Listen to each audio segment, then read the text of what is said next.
ஏற்ற ஏற்ற ஏற்ற காலத்தில் தேவன் உங்களை உயர்த்தும்படிக்கு அவருடைய பலத்த கைக்குள் அடங்கி இருங்க. ஒரே ஸ்டெப்ல மேல் எல்லைக்கு போக வேண்டும் என்று பலர் நினைக்கிறது உண்டு. ஒன்று நான் சொல்றேன், ஒவ்வொரு படியா ஏறினீங்கன்னா என்னைக்கு நம்ம சறுக்க மாட்டோம். தேவன் நம்மை கரம் பிடித்து மேல கூட்டி கொண்டு போனா கீழே போடவே மாட்டாரு.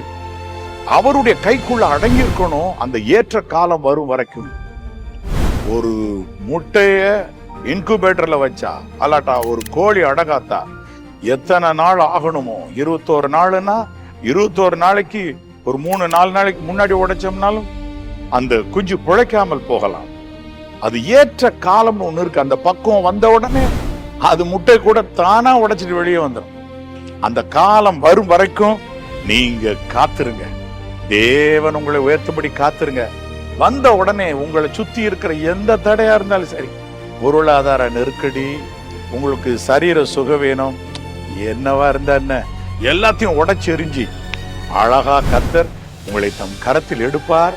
அருமையாய் அவருடைய கண்கள் முன்பதாக, மனிதர் கண்கள் முன்பதாக உயர்த்துவார்.